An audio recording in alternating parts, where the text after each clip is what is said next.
Alright guys, we're on the back side of my property here. That's the crawl garden poking out of the back behind the house over there. But today we're working on pulling track. Now there's nothing there right now, but this is about the most level ground I have is right here. There's less than a 1% grade from here to about 33 feet out. So I happen to have a tape measure that is exactly 33 feet long. So if you don't know, 1/10 scale pulling, the pulling track is supposed to be 33 feet in length, which is 1/10 the size, or maybe it's 1/100th the size. It might be 1/100th the size of a actual pulling track. An actual pulling track, I think, is 330 feet, and we're doing 33 feet. So no, that's 1/10. Yeah, 1/10. Cool. All right, so yeah, we're gonna be building a pull track. Now, pull tracks are normally made out of clay, which I'm not going to buy clay. I'm going to source my own clay because my entire property is pretty much built on clay. I can dig less than a foot down and get my own clay. So we are eventually going to be building a legit clay pull track right here. Now, I doubt I'm going to get to the clay aspect of it today, but we're at least going to carve out the section of it, maybe set up some boundaries, and at least try and do a couple of test passes. I don't have a sled yet. We're going to get there. It's in the works. As soon as YouTube makes enough money to buy a sled, I'm thinking about getting the RC four-wheel drive sled because it's really nice and scale. And yeah, that'll come with time. But for right now, I want a place to test my puller so I can at least practice with it. And this could maybe help you guys figure out how to make your own test track. You know, maybe not super official or anything, but it'll show you a little bit about what's in depth of trying to make your own track, and if you got the space to do it. Now, I will tell you, how I measured the slope. Let me go get my string and I'll show you exactly how I measured the slope, because you don't want too deep of an angle when you're pulling. You want it to be as close to level as possible. So let me go get my string and I'll show you how I did that. All right, so I got everything set up. So we are right about 33 feet right now. So to measure your slope of your potential area that you're using for your track, I have, which this is not the string you need to be using, this is chalk line, but it's a string that I can pull tight. So essentially I have these two posts pounding the ground exactly the same height. So the string is tied in the same spot over there and over there, and the string's fairly tight. So what I'm going to do is I'm going to actually use my phone, which I won't be able to film for you, but if you set your phone on this line without touching it necessarily, don't like put pressure on the line, just line your phone up, because nowadays almost everybody's smartphone, if you put into photo mode or camera mode or whichever mode you have, most cameras have a leveling system already built into them. Now you can use a bubble level if you want, but a bubble level won't give you an exact degree. But I use this string and I line up my phone with this string and it'll tell me the exact slope. Now you can do some basic averaging math, but I measure the slope on this side, I measure the slope on the far side, and I measure the slope in the middle. And that gives me kind of a rough estimate of the total slope between this point and that point. And right here, it's actually less than 1%, or it averages around 1%. So this is going to be the closest spot to a flat area that I have. Everywhere else out that way is all kind of hilly. And I'm measuring specifically in this way because I want 33 feet to be as level as possible. So that's what we started with. We did that the other day. I'm just doing it now because it's on video. But so essentially what we're going to start with is I'm going to take my mower, cut the grass as short as I can, and make a decent path from here to there, and then possibly get some boundaries set down. I don't know. We'll have fun before we do that, probably, once I get the grass cut down. Once I get the grass cut real short, I'll probably get some better traction, and maybe we'll pull some cinder blocks or something with the pulling truck. And I don't know, we'll go from there. I'm not sure how much we'll get done in this video, but this will give you kind of an estimate of what you need to do on your property if you're trying to get a pull track going to at least practice on. Like I said, most professional pull tracks are clay, and you know, this is just going to be on flat ground at first, and then we'll eventually stack some clay up there. I have to dig some holes and stuff. Well, not holes, a hole. I have to dig a pretty big section up to get underneath the grass, underneath the topsoil, and then it should all be clay, and then I can harvest that clay and use it here.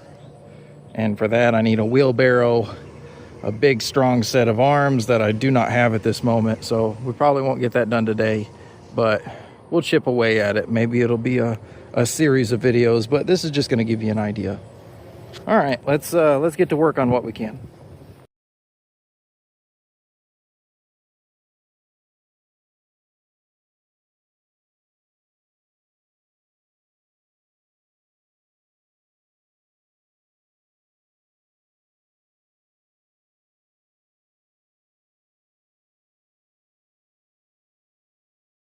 All right, so we got that mowed as close to the ground as possible, so that's already off to a good start, because the truck will slip if the grass is too long. Now obviously this isn't the greatest pulling conditions, but the less grass the better, so it does make a difference.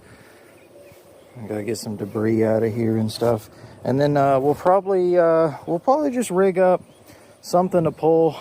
Probably nothing too heavy. We want to see if we can actually get down the track first. So I'm gonna cobble some stuff together real quick and see if we can't pull something down this makeshift track for today.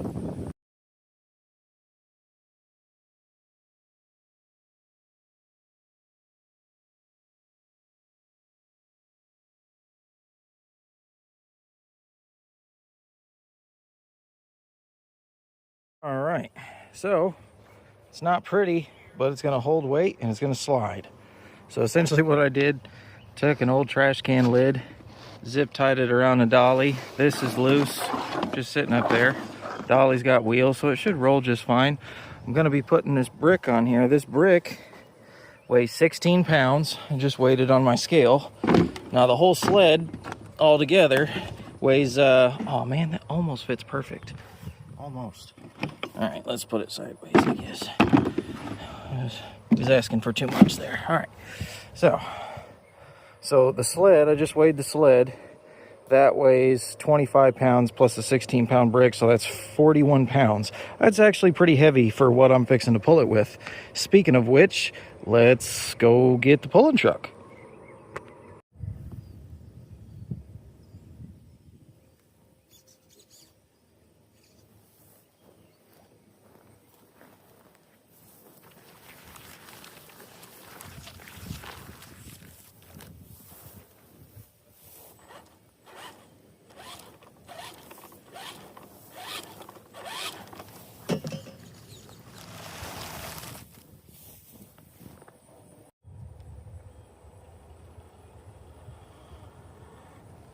Almost forgot. Take my handy dandy Asia Tees carabiner off. Something to quick connect it. I'll get a chain eventually. We'll see. We're winging it today. We'll just clip that little carabiner in here. We'll clip the carabiner onto the hitch. Boom. Good deal. Right? You good? Yep. All right, we're good. All right, let's see if it'll pull. Like I said, the grass is gonna make it a little slick. Look at me, I'm getting real ambitious thinking it's gonna pull it this far. This might be a total flop. We're just shooting from the hip here. And set you guys on there and see if it'll even make it. We'll see. 41 pounds. Nothing. Well, I was real ambitious about that. It moved maybe 2 inches. 41 pounds is a lot. So a 41 pounds is probably too heavy for this much truck right now. It's only going to run in the 2S class. So it's kind of underpowered. So here's what we'll do. We'll see if we can pull an empty sled first. Maybe we can modulate the weight from there. Let's back you up some.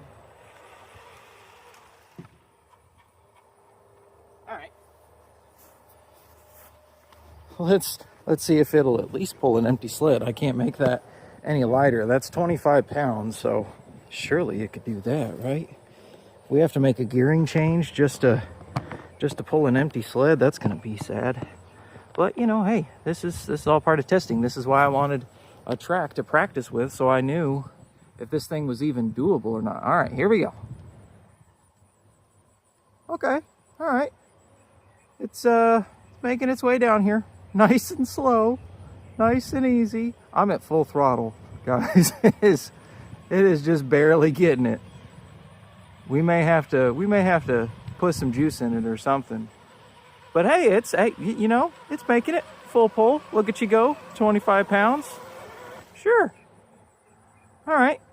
So what did we learn from that? Maybe it's a little too geared down, maybe a little too geared up. I don't know. We'll have to practice. We'll find out. That's the whole point of this. Okay, so for science sakes, this battery is not meant to go in this class, but we're going to put a 3-cell 100C. We're essentially doubling the C rate, and this is brake stuff power. Hopefully we don't break anything, but we want some entertainment, okay? And we'll figure out how to compete in the class correctly later. So yeah, let's have some fun. Let's swap this battery out. This truck is essentially made out of spare parts. All right. Let's power you down real quick. Go. Hopefully we don't break. I'm really hoping we don't break. If I do break, hopefully I have a spare of whatever breaks. We'll find out. This is quite a lot of battery. All right, let's get that strap back down in there, and then let's get after it. Woo, that motor's hot. That was one pass, one very slow, sluggish pass. I'm gonna have to re-gear this. I think that's the problem. I think we need to gear down. That's going to kill the wheel speed, which I didn't have much of to begin with. So we'll see. Hopefully we learn something and not just break stuff. If I break stuff, I want to learn from it. Hopefully. All right, where's our magnets? Magnets. Magnets. Where are you at? Down there? I don't think so. It doesn't feel like it's on. Where are my magnets? Oh. Is that it? Is that it? Are they on? We good? We good? Oh, gotta turn it on. It's a heavy truck. Truck weighs almost exactly 10 pounds. Alright, there's 3-cell. Oh, quite a bit more powerful. Let's back you up. Hook it up, and we'll at least see some coolness. Probably should do it in slow motion just in case there's a smoke show and I murder this motor. We'll see. It's only a little 540 brush motor. Oh yeah. We got power. Doubling the output here. All right. Let's see what happens.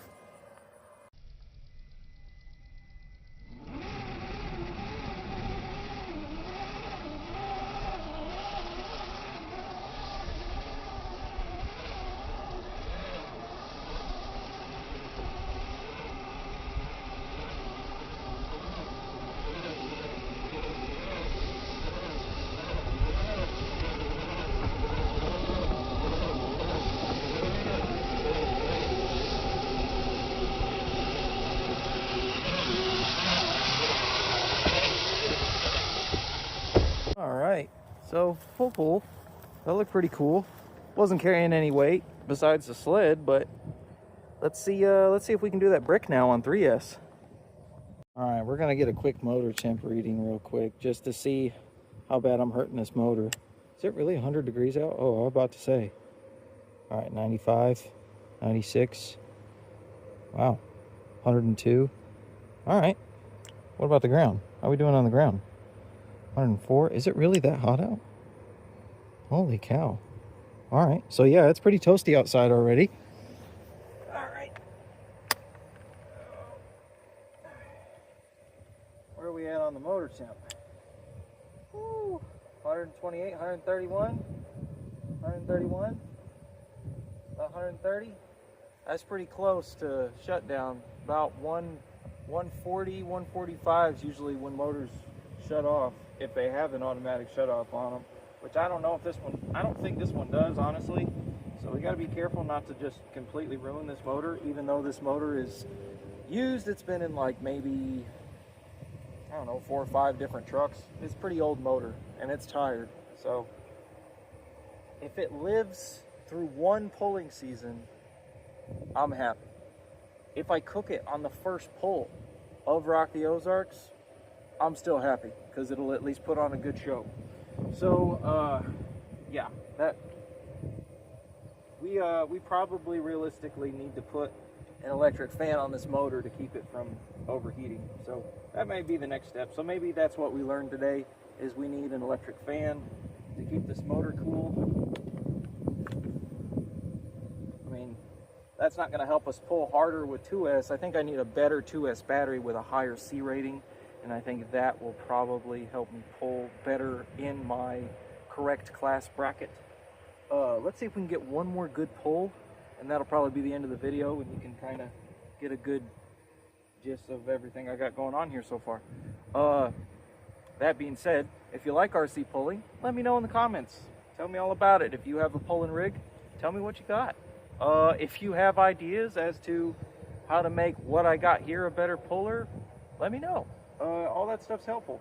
So yeah, let's see if we can squeeze one more good pull out before we break anything.